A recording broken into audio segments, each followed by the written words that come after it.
Wspólnym tytułem tego, co tworzę z siostrą Ewą, jest Rzeczywistość pełna Boga.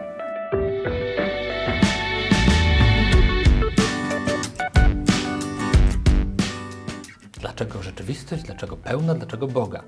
Trochę z tego się wytłumaczymy, zaczynając od rzeczywistości. Bo tak chcemy rozpoczynać nasze rozważania, bo tak przeżywamy Pana Boga. Najpierw rozglądamy się wokół nas. Patrzymy, jakie jest życie, jak płynie, jacy są ludzie wokół nas, jaka jest przyroda, jak Pan Bóg działa przez każdy kolejny dzień, przez tę rzeczywistość, która jest wokół nas.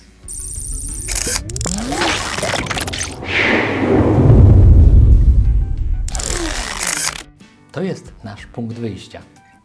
Nie rozważanie teoretyczne, jaki Pan Bóg mógłby być, ale spojrzenie na to, co jest wokół nas. Co jest przede wszystkim w nas samych w ciągu dzisiejszego dnia, co się wydarzyło, jakie emocje przeżywałem, co było we mnie, co było w relacjach z drugim człowiekiem, co zdołałem zaobserwować.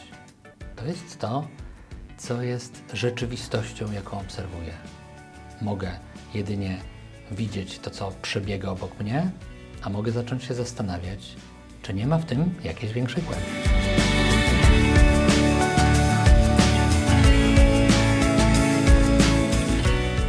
Kiedy przyglądamy się tej naszej rzeczywistości, to czasami mamy takie przekonanie, że Pan Bóg w niej jest, że w niej działa, ale żeby tak naprawdę ona była pełna Boga, że świat jest przepełniony miłością Bożą, nie jestem pewna, czy wszyscy w to tak bardzo wierzymy. A tymczasem właśnie tak jest i to gdzieś chcemy pokazywać wraz z Ojcem Piotrem. Dla nas szukanie Boga we wszystkim jest ważną częścią naszej duchowości. Dlatego chcemy się też z Wami tym dzielić i chcemy tego Pana Boga szukać nawet w tych miejscach, gdzie wydaje się, że Go nie ma. Że jest tylko cierpienie i zło, gdzie nie dostrzegamy tych iskierek dobra.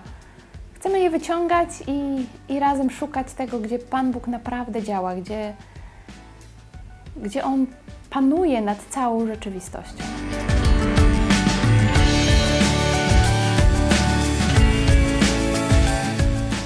Rzeczywistość pełna Boga.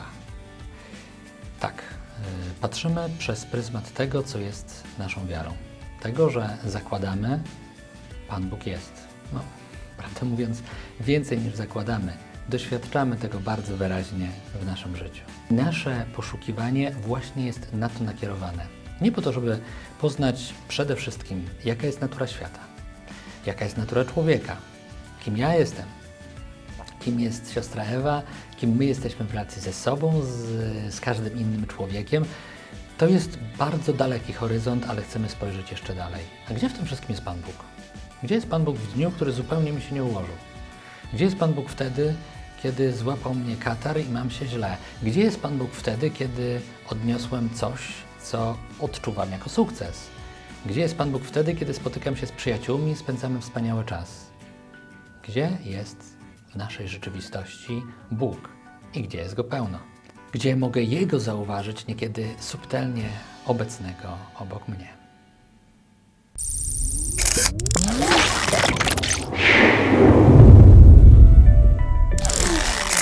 Te nasze rozważania naprawdę chcemy, żeby dotyczyły życia.